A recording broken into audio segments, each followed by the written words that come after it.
चौधरी चरण सिंह ने भारत रत्न આપવાની જાહેરાત, નરસિંહા રાવને પણ ભારત રત્ન આપવાની જાહેરાત કરવામાં આવી છે। બે પૂર્વ પ્રધાનમંત્રીઓને ભારત રત્ન આપવાની જાહેરાત કરવામાં આવી છે। વધુ બે લોકો માટે ભારત રત્નની જાહેરાત। આ પહેલા લાલકૃષ્ણ અડવાણી ને તે બાદ હવે બે પૂર્વ પ્રધાનમંત્રીઓને ભારત રત્ન આપવાની જાહેરાત કરવામાં આવી છે। એક વર્ષમાં महत्वનું છે કે 3 લોકોને ભારત રત્ન આપવામાં આવતો હોય છે, ત્યારે લાલકૃષ્ણ અડવાણી જેમનું નામ સામે આવ્યું હતું તેમની જાહેરાત બાદ વધુ બે નામ સામે આવ્યા। ચૌધરી ચરણસિંહ અને નરસિંહા રાવ બંનેને ભારત રત્ન આપવાની જાહેરાત થઈ છે। બે પૂર્વ પ્રધાનમંત્રી રહી ચૂક્યા છે। MS સ્વામીનાથનને પણ ભારત રત્ન આપવાની જાહેરાત પ્રધાનમંત્રી નરેન્દ્ર મોદીએ આ ત્રણેય નામ સજેસ્ટ કર્યા છે। चौधरी चरण सिंह ने भारत रत्न આપવાની જાહેરાત કરવામાં આવી। નરસિંહા રાવ અને MS સ્વામીનાથન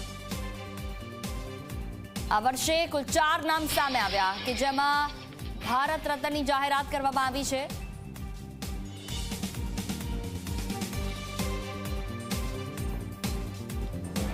લાલકૃષ્ણ અડવાણી, ચૌધરી ચરણ સિંહ, નરસિંહા રાવ, MS સ્વામીનાથન,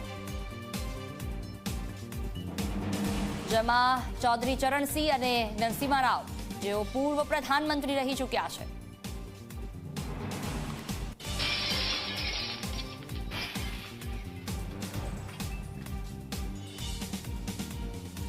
ભારતનો સર્વોચ્ચ નાગરિક રત્ન આ એવોર્ડ જે આ તમામને આપવામાં આવશે। રાજકીય વિશ્લેષક જપનભાઈ પાઠક અમારી સાથે ફોન લાઈન પર જોડાયા છે। જપનભાઈ, ખૂબ ખૂબ સ્વાગત આપનું। એલકે અડવાણી બાદ હવે વધુ 3 નામ સામે આવ્યા ભારત રત્નને લઈને, જેમાં ચૌધરી ચરણસિંહ, MS સ્વામીનાથન અને નરસિંહા રાવ। શું આપની પ્રતિક્રિયા? જો જેમ કર્પૂરી ઠાકુરને ભારત રત્ન ઘોષિત થયો અને પછી નીતિશ કુમાર જે રાજકીય રીતે એમના ચેલા ગણાય છે તેઓ NDA માં જોડાયા, તે જ રીતે ચૌધરી ચરણ સિંહ ને ભારત રત્નની જાહેરાત બાદ હવે ઘડીઓ ગણાઈ રહી છે કે જે RLD જે છે રાષ્ટ્રીય લોકદળ તે NDA માં આવે।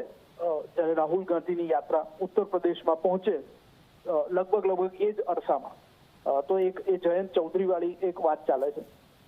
બીજા જે નામ જાહેર થયા છે PV નરસિંહા રાવ। PV નરસિંહા રાવ વિશે નરેન્દ્રભાઈએ લખ્યું છે, માત્ર એ જ જે ટ્વીટમાં લખ્યું છે એ જ ફ્રેઝમાં જોઈએ તો PV નરસિંહા રાવનું જે ઇકોનોમિક ડેવલપમેન્ટ એમાં જે પ્રદાન હતું એ વખતે ભારતની આર્થિક સ્થિતિ ખૂબ જ ખરાબ હતી અને તેમાંથી ભારતને ઉગારવામાં સફળતા મળી હતી એ વર્ષોમાં। આ સિવાય પણ ઘણા ગુણોના નરેન્દ્રભાઈએ વર્ણન કર્યા છે।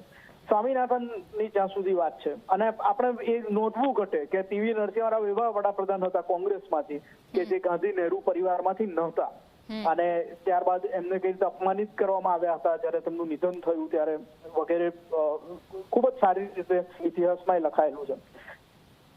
બીજું જ્યારે આપણે જોઈએ ડોક્ટર સ્વામીનાથનનું, તો જ્યારે આ હરિયાળી ક્રાંતિ એના જે પ્રણેતા ગણાય છે અને ભારતના કૃષિ ક્ષેત્રમાં સૌથી ટોચના નિષ્ણાત હજી સુધીના ગણાય છે, તેમની જે ભલામણો છે એનો આજે પણ સરકાર અમલ કરી રહી છે।